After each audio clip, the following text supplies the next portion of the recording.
Hello बच्चों, I am Rashmi your maths teacher. Guys, अगर आपको वीडियो पसंद आ रहे हैं तो इसको लाइक शेयर सब्सक्राइब करना ना भूलना और बेल आइकन को जरूर प्रेस करना ताकि डेली नोटिफिकेशन आपको मिल जाए। तो इस वीडियो में हम सॉल्व कर रहे हैं चैप्टर 2 मिसलेनियस एक्सरसाइज का क्वेश्चन नंबर 6, 7, 8। फिर 4 और बचेंगे, वो नेक्स्ट वीडियो में सॉल्व करके हम इस एक्सरसाइज को पूरा खत्म कर देंगे। तो question is let F equal to, यहाँ पे एक फंक्शन आपको दिया हुआ है X comma X square upon 1 plus X square, जहां पे एक्स कहां से बिलोंग कर रहा है, रियल नंबर से। तो यहाँ पे एक्स की जो भी वैल्यू आप यहाँ पे पुट करोगे वो कहां से आ रही है, रियल नंबर से आ रही है। Be a function from R into R, यानी कि रियल नंबर से रियल नंबर फंक्शन, एक्स की वैल्यू आपको वही पुट करनी है कि दूसरे वाला जब इसकी मैपिंग जिसके साथ हो वो भी आपका रियल नंबर होना चाहिए। यानी अगर सेट ए की बात करें तो उसमें भी सारे रियल नंबर होने चाहिए, सेट बी की बात करें तो उसमें भी सारे रियल नंबर होने चाहिए। वही नंबर की मैपिंग आपको करनी है जिनका यहाँ पे दोनों साइड में रियल नंबर हो। Determine the range of F, हमें यहाँ पे इस फंक्शन की क्या फाइंड करनी है, रेंज फाइंड करनी है। तो डोमेन तो बहुत ईजी है। डोमेन आप यहाँ पे क्या कर सकते हो, आप यहाँ पे देख सकते हो कि हम यहाँ पे एक्स की जो भी वैल्यू यहाँ पे पुट कर सकते हैं वो हमारा डोमेन होता है। किसी भी इक्वेशन आपको दी हो या 1 पुट कर सकते हो, 0, -1, -2, -3 से हम यहाँ पे पुट कर सकते हैं। तो x की बहुत सारी वैल्यू हम यहाँ पे पुट करेंगे जहां पे फंक्शन डिफाइंड हो। डिफाइंड क्यों होना चाहिए, क्योंकि x हमारा कहां से आ रहा है, रियल नंबर में से आ रहा है। तो रियल नंबर में से आ रहा है तो फंक्शन की आप यहाँ पे वही वैल्यू पुट कर सकते हो जहां पे फंक्शन डिफाइंड हो। अब थोड़ा सा क्वेश्चन ही आपको यहाँ अजीब सा लग रहा होगा कि मैम यहाँ पे तो कोई हमें वैल्यू नहीं दी हुई है, हम कैसे यहाँ पे किसका रेंज फाइंड करना, हमें तो समझ में नहीं आ रहा। तो आपने इसी जो आपको यहाँ पे फंक्शन दिया हुआ है उसको आपने इस तरह से पढ़ा होगा। देखो इस तरह से हम लिख सकते हैं। हमें ये पता है कि x कॉमा वाई होता है, फिर जहां पे y के लिए हम फंक्शन लिखते हैं कि x तो आपको कहा है कि रियल नंबर में से आएगा, लेकिन y कैसे आएगा, x की वैल्यू कहां पुट करने पर हमें y की वैल्यू मिलेगी। तो x की वैल्यू यहां पुट करने पर हमें y की वैल्यू मिलेगी। और फंक्शन आपका r टू r में डिफाइंड है, तो x y दोनों कहां बिलोंग करेंगे, r में बिलोंग करेंगे। अब आपको समझ में आया। हमने ऐसे बहुत सारे क्वेश्चन अभी किए हैं जहां पे हमें इस तरह से इक्वेशन दी होती थी, हम जिसमें सॉल्व करके डोमेन और रेंज फाइंड करते थे। तो हम इसको y भी कह सकते हैं और हम इसको fx भी कह सकते हैं। मीन्स कि x की वैल्यू पुट करने पर हमें fx मिले, तो दोनों fx कहो या y कहो एक ही बात है। और जहां पे x belong to r, x put करते जाओगे आपको यहाँ पे fx मिलता जाएगा। तो देखो यहाँ पे आपको ओनली रेंज फाइंड करना है। तो रेंज फाइंड करने का एक सिंपल तरीका यहाँ पे ये कि आप इस फंक्शन को अच्छे से पढ़ो। ये फंक्शन किस तरह का, अगर आपको फंक्शन पढ़ना अच्छे से आ गया तो आप इजीली रेंज लिख लोगे। तो दो तरीके बताऊंगी, जिसको फंक्शन पढ़ना आ जाएगा उससे कर लेना, जिसको नहीं समझ में आ रहा पढ़ने के लिए वो उसको कैलकुलेशन से सॉल्व करके भी कर सकता है। तो आप यहाँ पे देखो, यहाँ पे हमारा फंक्शन क्या है, तो हियर fx कहो या फिर आप उसको कहो कि y, यहाँ पे y या fx हमारा x square upon 1 plus X square के इक्वल है। ये हमारा यहाँ पे फंक्शन है। ओके, तो अब देखो इस फंक्शन को कैसे पढ़ना है। आपका न्यूमरेटर क्या है, हम इस फंक्शन को दो पार्ट में डिवाइड करते हैं, न्यूमरेटर और डिनोमिनेटर। इसको स्टडी करके हम देखते हैं कि यहाँ पे रेंज क्या हो सकती है, मतलब रेंज x की क्या क्या वैल्यू पुट करने पर हमें y की क्या क्या वैल्यू मिल सकती है। तो अगर मैं यहाँ पे बात करूँ तो न्यूमरेटर हमारा क्या है, यहाँ एक्स स्क्वायर है। तो आपको पता है एक्स स्क्वायर होता है, जो एक्स स्क्वायर वो हमेशा क्या होता है, ग्रेटर देन इक्वल टू 0 होता है। ये तो हम सबको पता है कि x की जगह हम रियल नंबर में से कोई भी वैल्यू पुट कर दें, ये ना तो कभी हमें नेगेटिव वैल्यू देगा ना हमें कभी 0 से छोटी वैल्यू देगा, हमेशा या तो 0 देगा या 0 से बड़ी वैल्यू देगा। तो इसका मतलब आपको यहाँ पे क्या पता चल गया कि हमारा जो न्यूमरेटर है वो हमेशा हमें नॉन नेगेटिव वैल्यू देगा। फिर डिनोमिनेटर की बात करें तो 1 प्लस यहाँ पे एक्स स्क्वायर, तो आप यहाँ पे x की कोई भी वैल्यू पुट करो ये भी कभी नेगेटिव वैल्यू हमें नहीं देगा, ये हमेशा हमें यहाँ पे क्या देगा, पॉजिटिव वैल्यू देगा, क्योंकि x का यहाँ पे भी क्या है, स्क्वायर है। तो 1 प्लस एक्स स्क्वायर की अगर हम बात करते तो ये भी हमेशा हमें यहाँ पे 0 से बड़ी वैल्यू ही देगा। तो ये भी आपका यहाँ पे क्या हो गया, नॉन नेगेटिव हो गया। तो नॉन नेगेटिव हो गया, दैट मीन्स ऊपर भी पॉजिटिव वैल्यू नीचे भी पॉजिटिव वैल्यू। तो ये तो मैं समझ में आ गया कि अब हमें यहाँ से कभी भी नेगेटिव आंसर तो नहीं मिलने वाला है। तो हमारी जो हमारी रेंज अब यहाँ पे आ सकती है वो हमारी यहाँ पे आ सकती है 0, 1, 2, 3 से लेकर के इन्फिनिटी, ये हमारी वैल्यू यहाँ पे आ सकती है। अब एक चीज आप यहाँ पे और देखो, अगर इस फंक्शन को ध्यान से देखोगे आप यहाँ पे, तो जब भी इस तरह का फंक्शन हो ना, न्यूमरेटर आपका यहाँ पे छोटा हो, डिनोमिनेटर डिनोमिनेटर बड़ा हो। अब आपको होगी मैम आपको कैसे पता चला, तो देखो ये एक्स स्क्वायर है, ये 1 प्लस एक्स स्क्वायर है। मैं अगर एक्स की जगह यहाँ पे 1 भी रखती हूँ तो 1 रखने पर मेरा यहाँ पे क्या हो जाएगा, अगर मैंने यहाँ पे एक्स की जगह 1 रखा लेट, तो ये क्या हो जाएगा 1 का स्क्वायर अपॉन 1 प्लस 1 स्क्वायर हो जाएगा। ठीक है, तो 1 का स्क्वायर 1 हो गया, 1 प्लस 1 स्क्वायर यानी 1/2 के। हमेशा आपका न्यूमरेटर आएगा छोटा और डिनोमिनेटर जो आएगा वो बड़ा आएगा। आप एक्स की कोई भी वैल्यू पुट करके देखो, मैं -2 भी पुट कर सकती हूँ क्योंकि हम यहाँ पे डोमेन के लिए तो वैल्यू कोई भी पुट कर सकते हैं, लेकिन वाई हम यहाँ पे नेगेटिव हमें नहीं आएगा क्योंकि न्यूमरेटर डिनोमिनेटर दोनों पॉजिटिव वैल्यू दे रहे हैं। अब देखो -2 मैंने पुट किया तो -2 का स्क्वायर 1 प्लस -2 का स्क्वायर हो गया, तो -2 का स्क्वायर हो गया 4 और -2 का स्क्वायर यहाँ पे भी हो गया 4, 4 प्लस 1 हो गया 5। तो हमेशा ये भी वैल्यू क्या आ गई मेरी पॉजिटिव आ गई और न्यूमरेटर छोटा हो गया डिनोमिनेटर बड़ा हो गया। तो इस तरह के फ्रैक्शन जहां पे हमेशा न्यूमरेटर छोटा और डिनोमिनेटर बड़ा रहेगा उसको हम कहते हैं प्रॉपर फ्रैक्शन। उसको क्या कहते हैं हम, प्रॉपर फ्रैक्शन। और अगर आप इसको सॉल्व करोगे ना तो इसकी वैल्यू देखो 2 के टेबल में 1 नहीं आता, डेसिमल लगाना पड़ेगा तो 0.5 आएगा। इसको आप यहाँ पे अगर डिवाइड करके देखो तो 0.8 आएगा। तो प्रॉपर फ्रैक्शन की वैल्यू हमेशा या तो 0 आ सकती है, 0 से बड़ी आ सकती है, लेकिन 1 से हमेशा छोटी आएगी। कोई भी वैल्यू पुट करके देखो, मैं यहाँ पे 10 भी पुट करके देखो, 10 का स्क्वायर हो गया 1 प्लस 10 स्क्वायर हो गया, तो ये 100 अपॉन 101 हो जाएगा। तो सिर्फ एक डेसिमल लगाना है तो हम डेसिमल लगाएंगे और मेरा 0.9 समथिंग को जाएगा। तो कभी भी इसकी वैल्यू, प्रॉपर फ्रैक्शन की वैल्यू कभी भी 1 से बड़ी नहीं जाती है। तो क्योंकि यह आपको पता चल गया एक प्रॉपर फ्रैक्शन है और प्रॉपर फ्रैक्शन की डेफिनेशन होती है कि इसकी वैल्यू हमेशा 0 के इक्वल, 0 से बड़ी या 1 से छोटी होती है। तो हम यहाँ पे रेंज का लिख लेंगे, चाहे x की कितने ही रियल नंबर पुट करके सॉल्व कर लो, आपका y हमेशा जो होगा वो क्या आएगा, y हमेशा 0 के इक्वल आ सकता है, बड़ा सकता है, लेकिन 1 से छोटा है। ये प्रॉपर फ्रैक्शन की डेफिनेशन होती है। तो यहां से हमने देख लिया कि x की कोई भी वैल्यू पुट करने पर y हमेशा 0 से बड़ा, इक्वल और 1 से छोटा आएगा। तो यही हमारी यहाँ पे क्या हो जाएगी, रेंज हो जाएगी। तो हम रेंज को कैसे लिख देंगे, 0 को हम इंक्लूड कर रहे हैं तो यहाँ पे हो गया हमारा क्लोज ब्रैकेट, और 1 को इंक्लूड नहीं करना है इसलिए हमारा हो गया ओपन ब्रैकेट। तो ये हो गई समझने की बात और इससे हमारा आंसर आ गया। अब दूसरा देखेंगे हम कैलकुलेशन मेथड। पहले इससे आंसर लिख लें।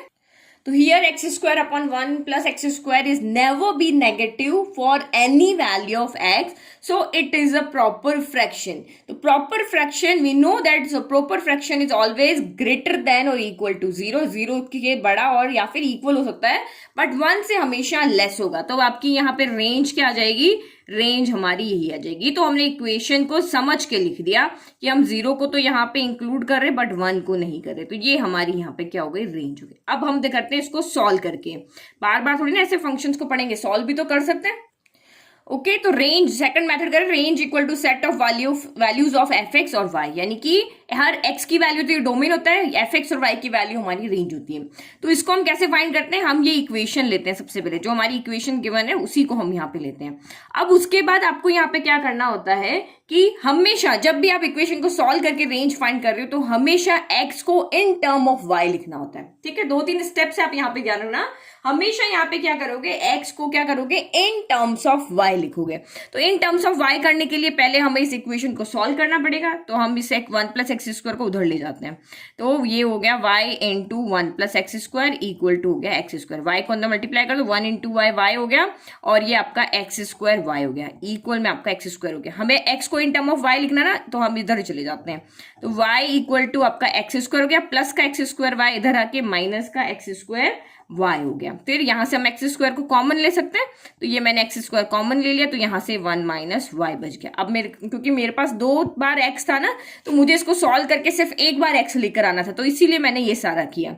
तो अब मैं यहाँ पे क्या कर सकती हूँ, मुझे x यहाँ पे या चाहे तो लेफ्ट में चाहे राइट में ओनली x होना चाहिए। तो अब यहाँ पे हो गया, मैं 1 माइनस वाई को उधर भेज देती, तो 1 अपॉन मेरा यहाँ पे क्या हो गया, 1 माइनस वाई हो गया, इक्वल टू एक्स स्क्वायर हो गया।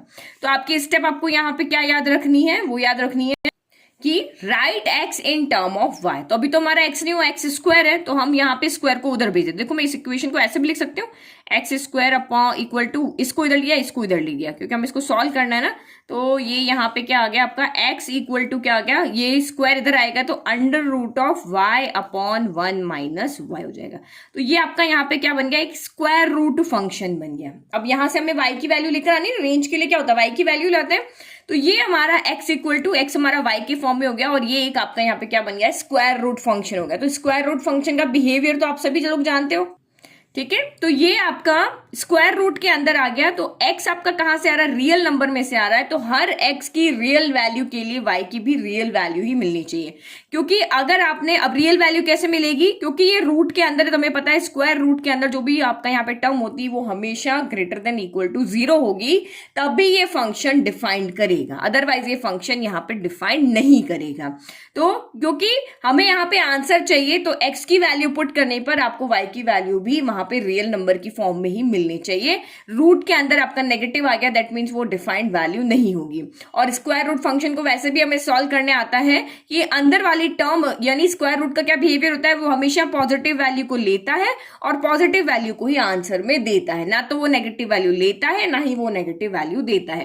तो दैट मीन्स आप यहां से क्या समझे, हम यहां से समझे कि y upon 1 minus why always आपका ग्रेटर देन इक्वल टू यहाँ पे क्या होगा, 0 होगा, तभी ये फंक्शन डिफाइन करेगा। क्योंकि फंक्शन हमारा यहाँ पे क्या है, r से r में डिफाइंड है, r से r में डिफाइंड है। तो जब x की वैल्यू हम रियल करेंगे तो हमें r की वैल्यू भी रियल ही मिल रही है, दैट मीन्स इस फंक्शन की वैल्यू भी हमें यहाँ पे y की वैल्यू भी रियल ही मिल रही है। अब बस इसको आपको सॉल्व करना है और आपका आंसर यहाँ पे y मिल जाएगा और हमें रेंज मिल जाएगी। तो अब इसको हम कैसे सॉल्व करेंगे, तो ये आपकी इन इक्वेशन फॉर्म में आ गई है। तो इन इक्वेशन फॉर्म में अगर आप सोच रहे हो कि हम 1 माइनस वाई को इधर मल्टीप्लाई कर देते हैं और सिर्फ y बचेगा और y greater than equal to 0 आ जाएगा, तो इस तरह से नहीं सॉल्व कर सकते। हम इस नीचे वाली टर्म को इधर जाके मल्टीप्लाई नहीं कर सकते। इधर वाली टर्म को हम 0 से तभी मल्टीप्लाई कर सकते हैं जब ये आपकी यहाँ पे क्या हो, पॉजिटिव हो। तो हम इसको पॉजिटिव बना लेते हैं ताकि हमारे पास न्यूमरेटर में टर्म बचेगी और हम वही हमारे जो नंबर लाइन बना के हम चेक करते हैं वैसे हम कर लेंगे। तो इसको पॉजिटिव हम कैसे बना सकते हैं कि ये 1 माइनस वाई है, तो या 1 माइनस वाई का अगर होल स्क्वायर हो जाता है, अगर किसी भी नंबर का या वेरिएबल पे अगर होल स्क्वायर लगा है तो हमें पता है कि वो पॉजिटिव हो जाती है। तो इस डिनोमिनेटर को हम पॉजिटिव बनाने के लिए यहाँ पे क्या करते हैं, multiplying numerator and denominator by किससे, बाय 1 माइनस वाई। तो ये आपका यहाँ पे क्या हो जाएगा, 1 माइनस वाई हमने ऊपर मल्टीप्लाई किया, y यहाँ पे हो गया और यहाँ नीचे भी किया, तो ये 1 माइनस वाई का स्क्वायर हो गया। अब ये आपकी ग्रेटर देन इक्वल टू यहाँ पे ये आपकी 0, अब यहाँ पे पॉजिटिव वैल्यू के पॉजिटिव हो गई, तो अब हम इसको 0 से मल्टीप्लाई कर सकते हैं। या फिर क्योंकि हमें कंफर्म हो गया कि ये तो हमारी ग्रेटर देन इक्वल टू 0 ही है, बट हमें इसके बारे में नहीं पता, तो हम ओनली इसको भी यहाँ पे लिख सकते हैं कि 1 माइनस वाई इंटू वाई में यहाँ पे लिख देते कि ये ग्रेटर देन इक्वल टू 0 हो। तो ये कब आपकी ग्रेटर देन 0 होगी, तो इससे पहले भी मैंने आपको एक क्वेश्चन करवाया था। क्वेश्चन नंबर 2 का सेकंड पार्ट था under root of 9 minus X square. तो वो जब हमने सॉल्व किया था तो यहाँ पे इसी तरीके से आप यहाँ से पॉसिबल वैल्यूज यहाँ से देख लो कि यहाँ से क्या क्या क्रिटिकल पॉइंट्स हमें मिल सकते हैं। तो मैं यहाँ से 2 क्रिटिकल पॉइंट मिल सकते हैं। इसको मैं अगर यहाँ पे इक्वल 0 रख के देखती हूँ तो मुझे 2 क्रिटिकल पॉइंट मिल रहे हैं, या तो y इक्वल टू 0 होगा या 1 माइनस वाई इक्वल टू 0 होगा। या तो ये इक्वल 0 होगा या ये इक्वल 0 होगा। तो ये इक्वल 0 हो गया तो ठीक है, लेकिन 1 minus Y equal to 0 that means y equal to यहाँ पे क्या हो जाएगा, आपका 1 हो जाएगा। तो हमें 2 वैल्यू मिल रही है, तो हम वही हमारी नंबर लाइन ड्रॉ करते हैं। बीच में हम यहाँ पे 0 रख देते हैं और दोनों वैल्यू, ये आपका 1 हो गया और दूसरी वैल्यू हमें यहाँ पे मिल रही है 1। तो हमें ये 3 क्रिटिकल पॉइंट मिल गए, 1 देन आपका यहाँ पे मिल गया 2 और ये हो गया 3। तो अब आप कुछ नहीं करना है, अब आपको अपनी वैल्यू पुट करके और सॉल्व करते जाना है कौन कौन सी वैल्यू ये एक्सेप्ट करेगा। तो एक वैल्यू आप यहाँ से देख लो, अगर मैं यहाँ से लेट की मैं यहाँ से कोई भी एक नंबर 4 रख देती हूँ, तो मैं इसको 4 रखूंगी तो ये 4 हो गया, 1 माइनस 4 यानी -3 हो गया, -3 इंटू 4 12 हो गया। 12 ग्रेटर देन इक्वल टू 0 नहीं होता है, तो ये हम ये वाला यहाँ पे इस तरफ की वैल्यू एक भी नहीं लेंगे, यानी 1 से बड़ी हम यहाँ पे कोई भी वैल्यू नहीं लेंगे। अब यहाँ से कोई एक वैल्यू रख लेते हैं, मैं यहाँ से -2 रख देती हूँ, तो ये यहाँ पे -2 हो जाएगा और ये 1 माइनस -2 माइनस माइनस प्लस हो जाता है, तो 2 + 1 आपका यहाँ पे 3 हो गया। लेकिन 3 इंटू यहाँ पे -2 क्या हो जाएगा, -6 हो जाएगा और -6 भी ग्रेटर देन इक्वल टू 0 नहीं होता है। तो ये नेगेटिव वैल्यू यानी 0 से छोटी वैल्यू के लिए ये सेटिस्फाइड नहीं है। अब यहाँ से बीच की अगर हम वैल्यू देखें तो आप यहाँ पे 0 रखो, तो मैंने y की जगह 0 रखा या 1 माइनस 0, तो यहाँ पे 0 इंटू दिस 0 आ रहा है। तो 0 हमारी ग्रेटर देन तो नहीं बट इक्वल 0 था, यानी कि इस वैल्यू के ऊपर तो ये फंक्शन हमारा सेटिस्फाइड सेटिस्फाइड कर रहा है। अब आप कहेंगे 1 करके देखो, तो मैं अगर यहाँ पे 1 रखती हूं तो ये 1 माइनस 1 0 हो गया और y इंटू 0 यहाँ पे भी इक्वल टू 0 हो रहा है। लेकिन अगर आप यहाँ पे फंक्शन को देखो हमारे, तो डिनोमिनेटर हमारा यहाँ पे कभी भी 0 नहीं हो सकता। हमें पता है ना कि फंक्शन हमारा डिफाइंड होना चाहिए, तो y इक्वल टू 1 पे आपका फंक्शन यहाँ पे डिफाइंड नहीं हो रहा है, तो हम ये वाली वैल्यू एग्जैक्ट 1 को हम यहाँ पे नहीं ले सकते। हम यहाँ पे 0 को लेंगे और 1 से छोटी वैल्यूज को लेंगे, यानी कि सिर्फ यहां से लेकर के यहां तक का हमारा फंक्शन, यानी कि 0 से लेके 0 से छोटा यानी कि 0.9 भी आप यहां पे ले सकते हो, लेकिन वो वैल्यू नहीं ले सकते जिससे डिनोमिनेटर 0 हो जाए। तो फिर हमारा रेंज यहाँ पे क्या हो गया, हमें समझ में आ गया। तो रेंज यानी हम 0 को ले सकते हैं लेकिन 1 नहीं ले सकते, 1 से छोटी वैल्यू सारी ले सकते हैं। तो ये हमारा यहाँ पे हो गया रेंज। आ गया समझ में? तो दोनों तरीके से आप क्वेश्चन को सॉल्व कर सकते हो, चाहे तो इससे करो चाहे इससे करो, दोनों ही आपके आंसर राइट है। नाउ नेक्स्ट क्वेश्चन देखते हैं।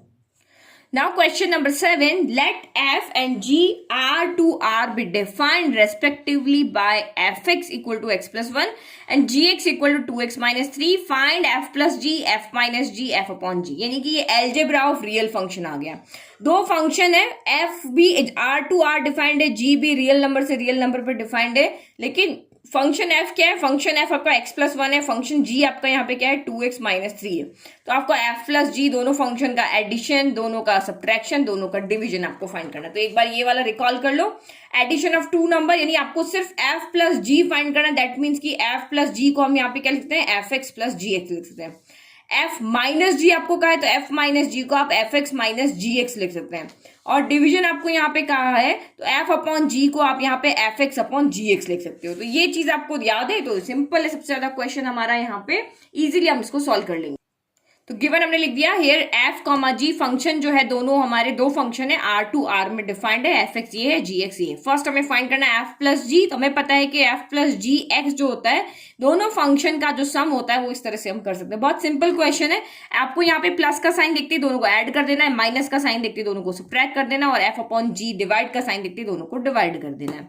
तो ये आपका यहाँ पे क्या हो जाएगा, fx प्लस gx हो गया। ये फॉर्मूला आपको यहाँ पे याद रखना है कैसे उसको सॉल्व करना है। तो x plus 1 plus 2x minus 3 हो गया, यानी कि ब्रैकेट हटाते हैं हम पहले, x plus 1 plus 2x minus 3 हो गया। तो x प्लस 2x आपका 3x हो गया। नंबर से सॉल्व होता है, वेरिएबल से सॉल्व होता है, तो x 2x के पास जाएगा और 1 आपका 3 के पास जाएगा। तो प्लस माइनस माइनस होता है, 3 में से 1 गया तो 2 बचा, लेकिन साइन आएगा 3 का, नेगेटिव साइन यहाँ पे आएगा क्योंकि 3 बड़ा है। तो यहाँ पे 3x माइनस यानी f प्लस जी एक्स आपका 3x माइनस 2 होगा, किसके लिए, for all x belongs to r होना चाहिए। नाउ सेकेंड, तो f माइनस जी, तो हमें पता है f माइनस जी एक्स क्या होता है, fx माइनस जी एक्स होता है। तो दोनों फंक्शन का सब्ट्रैक्शन कर दो, x प्लस 1 माइनस जी एक्स आपका 2x माइनस 3, नेगेटिव साइन है ना तो ब्रैकेट लगा दिया।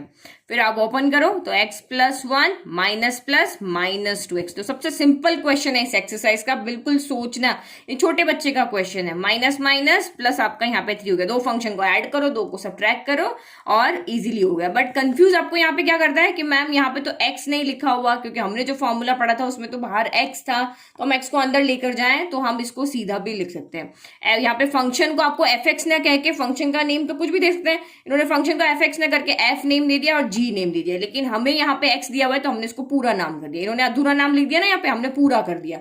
अब ये क्वेश्चन ऐसे थोड़ी दे सकते कि fx प्लस gx फाइंड कर दो, तो आप डायरेक्ट ही लिख लेते हैं, तो इन्होंने क्वेश्चन को थोड़ा सा बस ट्रिकी कर दिया। तो ये हो गया, आप सॉल्व करो। अब x 2x के पास जाएगा, 1 3 के पास जाएगा, सब अपने अपने तरह के लोगों के पास जाते हैं। x अपने 2x के पास जाएगा, तो प्लस माइनस क्या हो गया, माइनस हो गया। 2 टाइम x में से 1 टाइम x गया, तो यहाँ पे 2 टाइम x में से 1 टाइम गया तो कितना x बचा, यहाँ पे 1 टाइम x बचा। तो ये आपका यहाँ पे 1 टाइम गया, लेकिन साइन किसका आएगा, यहाँ पे आपका नेगेटिव साइन आएगा क्योंकि 2 बड़ा है। फिर 1 3 के पास गया तो प्लस प्लस क्या होता है, प्लस होता है, तो 3 प्लस 1 हो गया 4, और यहाँ पे दोनों पॉजिटिव तो साइन पॉजिटिव आ जाएगा। तो इसको हम 4 माइनस x भी लिख सकते हैं, कहाँ, किसके लिए, for all x belongs to r के लिए। नाउ थर्ड वन, तो यहाँ पे सेम यही f अपॉन जी, तो fx अपॉन gx हो जाएगा, वैल्यू पुट कर दो। fx आपका यहाँ पे क्या है, fx हमारा यहाँ पर है x प्लस 1 और gx यहाँ पे क्या है हमारा 2x माइनस 3 है। तो ये सारे x के लिए यहाँ पे आप r पुट कर सकते हो, लेकिन हमें पता है ये भी फ्रैक्शन में हो गया, रैशनल नंबर हो गया, तो x की वो वैल्यू हम यहाँ पे नहीं पुट कर सकते जहां पर आर आपका यहाँ पे डिफाइन, ये फंक्शन आपका डिफाइन नहीं हो रहा है, तो ये अलग बात है। यहाँ पे जैसे हमने यहाँ लिखा for all X belongs to R, तो यहाँ पे हम नहीं लिख सकते क्योंकि ये सॉल्व करके देखना पड़ेगा इसका डोमेन क्या होगा। लेकिन इस तरह के लीनियर फंक्शन में यहाँ पे आप सारे एक्स यहाँ पे पुट कर सकते हो। यहाँ पे आपका हर जगह एक्स की हर वैल्यू के लिए फंक्शन डिफाइंड होगा। अगर इसको आपको यहाँ पे लिखना हो तो आप लिखोगे for all X belongs to R minus आपका यहाँ पे हो जाएगा 3/2। आर में से ओनली 3/2 को सब्ट्रैक्ट करना पड़ेगा क्योंकि हम डिनोमिनेटर को नॉट इक्वल 0 रखते हैं। डिनोमिनेटर हमेशा हम कैसे सॉल्व करते हैं, 2x माइनस 3 हमेशा ग्रेटर देन इक्वल टू 0 होना चाहिए, तभी फंक्शन डिफाइंड होता है। तो यहां से आप वैल्यू फाइंड कर लो, 2x माइनस का 3 उधर गया तो प्लस का 3 हो गया। x always greater than equal to यहाँ पे क्या होना चाहिए, 3/2 होना चाहिए। तो ये इस तरह से आपका यहाँ पे हो गया, नहीं ग्रेटर देन इक्वल टू नहीं, नॉट इक्वल टू 0 होना चाहिए। डिनोमिनेटर यहाँ पे कभी भी 0 नहीं होना चाहिए, तो x is not equal to 3/2 होना चाहिए। इस तरह से इसको सॉल्व करें तो x यहाँ पे सारी वैल्यू को एक्सेप्ट करेगा लेकिन 3/2 को यहाँ पे एक्सेप्ट नहीं करेगा। तो हमने रियल नंबर में से इसको हटा दिया, बाकी सारी वैल्यू आप यहाँ पे x की पुट कर सकते हो। नाउ नेक्स्ट देखो, ये जो ग्रेटर देन इक्वल टू 0 है ना, वो तो स्क्वायर रूट फंक्शन के लिए होता है। स्क्वायर रूट के अंदर अगर कोई फंक्शन है तो वो ग्रेटर देन इक्वल टू 0 होना चाहिए, लेकिन रैशनल फंक्शन में डिनोमिनेटर आपका कभी भी 0 नहीं होना, उसको नॉट इक्वल टू 0 करके करते हैं, ठीक है। तो ये यहाँ पे ध्यान रखना। Now next, now question number 8 is let f equal to 1,1। एक फंक्शन आपका यहाँ पे, या फंक्शन आपका यहाँ पे दिया हुआ, ये हमारा फंक्शन है। f(x) इक्वल टू क्या है, ax प्लस b है, और इसको सॉल्व करके हमें कुछ ऑर्डर पे दिए, यानी x की जगह आपने 1 रखा तो fx 1 आ रहा है, x की जगह 2 रखा तो fx आपका यहाँ पे इसको सॉल्व करके 3 आ रहा है, आपने x की जगह 0 रखा तो इसको सॉल्व करके -1 आ रहा है। तो कुछ ऑर्डर पेयर आपको यहाँ पे दिए हुए हैं, तो ठीक है। तो f इक्वल टू आपका यहाँ पे क्या है, 1,1 2,3 0,-1 -1 -3। तो एक्चुअल में ये क्या है, हर x की वैल्यू पे चाहे y की वैल्यू कह दो या fx की वैल्यू कह दो, तो हर x की वैल्यू पर ये y यहाँ, क्योंकि हमें पता है y इक्वल टू हमारा क्या होता है, fx होता है। तो ये जो भी x की वैल्यू उसके ऊपर आपकी यहाँ पे y की वैल्यू कहाँ से आ रही है, कौन सी इक्वेशन है, तो जो इक्वेशन होती है वो हमारा फंक्शन होता है। तो फंक्शन ये है, यानी यहाँ पे जब भी आप x की वैल्यू को पुट करते हो उसको सॉल्व करके हमें y की वैल्यू मिल रही है।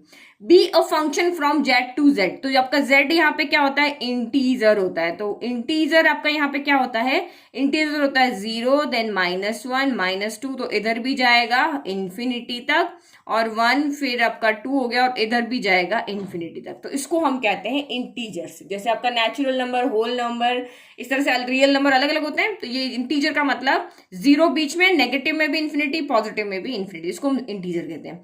तो आपका ये जो फंक्शन है आपको यहाँ पे क्या दिया हुआ है, z टू z में दिया हुआ है, यानी कि यहाँ पे x की वैल्यू आप ओनली इंटीजर पुट कर सकते हो, और आपको आंसर भी, जो दूसरा सेट है उसमें आंसर भी आपको यहाँ पे क्या मिलना चाहिए, इंटीजर ही मिलना चाहिए। इस सेट में भी इंटीजर होने चाहिए, इस सेट में भी इंटीजर होना चाहिए। सेट ए में की कह दो चाहे सेट बी की कह दो। तो for some integers a and b determine a, b, तो be a function from z to z defined by fx equal to ax plus b for some integer, जहां पे a और b की कोई यहाँ पर वैल्यू है। तो a और b तो आपके यहाँ पे कांस्टेंट है, ठीक है। तो a और b की यहाँ पे कोई फिक्स वैल्यू है जिससे कि आपका ये फंक्शन यहाँ पर डिफाइन हो रहा है। a और b की वैल्यू बार बार चेंज नहीं हो रही है, तो हमें वही a और b की वैल्यू यहाँ पर फाइंड करनी है। तो ये थोड़ा सा ट्रिकी क्वेश्चन है, इसको अच्छे से समझना। एक चीज आपको यहाँ पे ये समझ में आ गई कि हम यहाँ पे जो भी x की वैल्यू पुट कर रहे हैं उसके लिए हमें y मिल रहा है या फिर हमें fx मिल रहा है। तो यहाँ फंक्शन हमारा यहाँ पे क्या है, हमारा फंक्शन यहाँ पे है fx इक्वल टू हमारा है ax प्लस b, और जहां पे हमें फाइंड क्या करना है, a एंड b। तो हमने यहाँ पे लिख दिया, फंक्शन लिख दिया, गिवन जो हमें था यहाँ पे ऑर्डर पेयर जो गिवन थे, क्योंकि यही से हमारा आंसर आएगा, और हमें a और b फाइंड करना है। अब जो हमारा फंक्शन है उसको हम y के इक्वल भी ले सकते हैं, क्योंकि मैंने यहाँ ऑर्डर पेयर में x y लिया तो मैंने fx को हटा दिया और fx की जगह पे y लिख दिया। अब आपको यहाँ पे देखो, अगर आपको क्लास 10th का लीनियर इक्वेशन अगर आपको यहाँ पे याद है, pair of linear equation in 2 variable, तो यहाँ पे हमें क्या फाइंड करना है, ए बी फाइंड करना है, ए बी फाइंड करना है, बी बी फाइंड करना है। तो अगर हमें किसी इक्वेशन में 2 वेरिएबल फाइंड करने होते हैं तो हमें 2 इक्वेशन चाहिए। अगर एक की वैल्यू फाइंड करनी तो लीनियर इक्वेशन चाहिए, अगर हमें 2 की फाइंड करनी, एक्स और वाई फाइंड करना है, तो हमें 2 इक्वेशन यहाँ पे चाहिए होती है। तो 2 इक्वेशन हम कहाँ से लेकर आएंगे, ये तो हमें समझ में आ गया कि ए और बी की वैल्यू फाइंड करने के लिए हमें 2 इक्वेशन चाहिए होगी। तो वो 2 इक्वेशन हम लेकर आएंगे, क्योंकि हमें एक्स की वैल्यू पता है, हमें वाई की वैल्यू पता है, हम एक्स और वाई की वैल्यू को यहाँ पुट कर देंगे, 2 बार पुट करेंगे, आप चाहे 4 बार पुट कर कर सकते हो, जितने ऑर्डर पेयर है आप उतने वैल्यू यहाँ पे एक्स और वाई की पुट कर सकते हो, क्योंकि हमें पता है कि ये एक्स वाई की वैल्यू है। तो आप यहाँ पे जितने ऑर्डर पेयर है उतनी वैल्यू पुट कर सकते हो, लेकिन हमें सिर्फ 2 ही इक्वेशन की जरूरत है, तो हम यहाँ पे एक्स और वाई की वैल्यू को सिर्फ 2 बार ही पुट करेंगे। तो जब अब यहाँ पे मैं पहला ऑर्डर पेयर अगर लेती हूँ तो मैंने लिया 1,1 लिया, तो इसका मतलब यहाँ पे क्या हो गया, इसका मतलब यहाँ पे हो गया कि इस ऑर्डर पेयर की जो पहली वैल्यू है वो एक्स के इक्वल है, और जो दूसरी वैल्यू है उसको चाहे एफ एक्स के इक्वल करो चाहे वाई के इक्वल करो।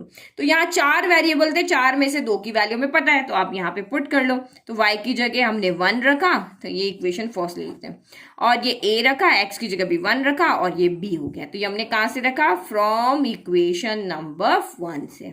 ठीक है, तो ये आपका यहाँ पे क्या हो गया, 1 equal to A into 1 A plus B हो गया। ये इक्वेशन नंबर हो गई हमारी 2 हो गई।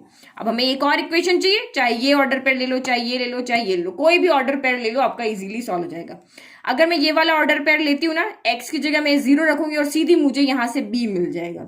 आप ये भी सॉल्व करके देखना, मैं आपको इससे सॉल्व करके दिखाती हूँ। या आपको कहते हो कि नेगेटिव रखना है तो आप सॉल्व करके देखना, मैं सिर्फ 2 इक्वेशन बना रही हूँ, रिमेनिंग 2 इक्वेशन आप बना के ट्राई करना। तो नाउ मैं अब यहाँ पे लेती हूँ 2,3 ले लिया। तो 2,3 लिया तो मुझे पता है पहला वाला एक्स होता है एंड दूसरा वाला मेरा वाई होता है, यही होता है। ठीक है, ठीक है, फिर तो यहाँ पे क्या हो जाएगा, तो वाई की जगह रखो आप 3 आ गया, ए आ गया, एक्स की जगह हमने 1 रखा और प्लस का बी आ गया। तो ये इक्वेशन हमारी यहाँ पे क्या बन गई, 3 इक्वल टू, हमने यहाँ पे 2 था ना, यस 2 रखेंगे, यहाँ पे 2 रखेंगे, तो ये हो गया 3 इक्वल टू 2a प्लस आपकी हो गई b। तो ये इक्वेशन हो गई 3। अब हमें यहाँ पे कौन कौन सी इक्वेशन सॉल्व करनी है, हमने इस 4 वेरिएबल की इक्वेशन को 2 वेरिएबल में चेंज कर दिया। अब इसको सॉल्व कर लो। तो फ्रॉम इक्वेशन, सॉल्व करने का तरीका हमें पता है, सॉल्व कैसे करते हैं, या तो एलिमिनेशन से करो, सब्सटीट्यूशन से करो, और भी क्रॉस आपका यहाँ पे, चलो 2 मेथड से हम यहाँ पे सॉल्व करते हैं। ठीक है, ये सबसे सिंपल मेथड है। तो मैं एलिमिनेशन मेथड डायरेक्ट लगा लूं, यहाँ भी b है, यहाँ भी b है, b का कोफिशिएंट यहाँ 1 है, यहाँ b का कोफिशिएंट 1 है। अगर मैं a को देखती हूँ तो a का कोफिशिएंट यहाँ 2 है, a का यहाँ पे 2 है, तो मुझे अगर a को एलिमिनेट करना है तो यहाँ भी 2 लाना पड़ेगा। लेकिन अगर मुझे b को एलिमिनेट करना है तो मुझे कुछ भी नहीं लाना पड़ेगा, सीधा सॉल्व हो जाएगा। तो 2 and 3 से आपका 3 equal to 2a plus b हो गया, और 1 इक्वल टू आपका a प्लस b लिख दिया। हम यहाँ पे एलिमिनेशन मेथड लगा रहे हैं।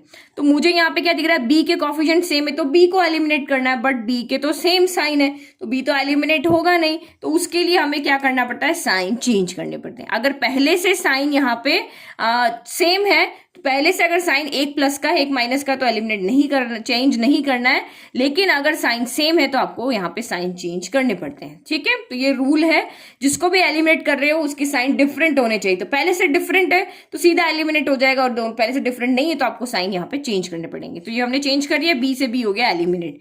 अब 3 में से आपका यहाँ पे 1 गया, 3 माइनस 1 कितना हो गया, 2 हो गया, और 2a में और प्लस, ये प्लस का साइन है ना, तो हाँ यहाँ भी आपका माइनस आएगा, यहाँ प्लस का साइन था ना, तो यहाँ भी आपका क्या आएगा, माइनस आएगा। तो प्लस माइनस माइनस, तो 2a में से 2 टाइम a है, उसमें से 1 टाइम a चला गया, तो क्या बच गया यहाँ पर, a बच गया। तो यानी कि a हमारा यहाँ पे कितना आ गया, 2 आ गया, ये हमारा 2 आ गया। अब चाहे फर्स्ट इक्वेशन में, चाहे सेकंड में पुट करो, चाहे थर्ड में पुट करो और b ले लो, तो मैं सेकंड में पुट कर लेती हूँ। तो फ्रॉम सेकंड हो गया, तो 1 इक्वल टू a की जगह 2 रख दो, 2 प्लस b हो गया। तो 2 को उधर लेके चले जाओ, 1 प्लस का 2 उधर जाके माइनस का 2 हो जाएगा, equal to b। 2 plus minus minus, 2 में से 1 गया तो 1 बचा, लेकिन साइन आएगा नेगेटिव क्योंकि 2 बड़ा है। तो b इक्वल टू आपका यहाँ से कितना आ गया, माइनस आ गया। तो हमारी जो 2 वैल्यू हमें चाहिए थी वो मिल गई। हियर a इक्वल टू 2 है एंड b इक्वल टू -1 है, ये हमारी 2 फाइनल वैल्यू है। ठीक है, तो इस तरीके से इस इक्वेशन को हम यहाँ पे सॉल्व करेंगे। समझ में आ गया, बहुत सिंपल क्वेश्चन है। अगर आपका कंसेप्ट क्लियर है, आप इसको फंक्शन देखोगे और ये इसके कुछ ऑर्डर पेयर है, इस तरह से समझ के, और ऑर्डर पेयर किस फॉर्म में होते हैं, एक्स वाई की फॉर्म में होते हैं, वैल्यू पुट करेंगे और सॉल्व करेंगे और हमारा यहाँ पे आ जाएगा आंसर। बस दिमाग में होना चाहिए कि 2 वेरिएबल फाइंड करने तो 2 इक्वेशन चाहिए, वो इक्वेशन हम कहाँ से बना सकते हैं, वो आइडिया अगर आपके माइंड में है तो इजीली आप इसको सॉल्व कर सकते हो। ओके, तो ये हमारे 3 क्वेश्चन हो गए, एक वीडियो और बचा है जिसमें हम रिमेनिंग 4 क्वेश्चन सॉल्व कर लेंगे, इस चैप्टर को कर देंगे पूरा खत्म। थर्ड चैप्टर मेरा पहले से अपलोड किया हुआ है, तो आप उसको भी पढ़ सकते हो। आप बिल्कुल डिफरेंट चैप्टर है, इंडिविजुअल चैप्टर है, उसको पढ़ने के लिए आपको कुछ भी यहाँ पे अलग से पढ़ने की जरूरत, जैसे इस चैप्टर को पढ़ने के लिए सेट्स पढ़ना था ना, ट्रिग्नोमेट्री चैप्टर में ऐसा नहीं है, आप उसको अकेले पढ़ सकते हो। इसके बाद आप 2 के बाद हम सॉल्व करेंगे 4th वाला चैप्टर। Okay, bye.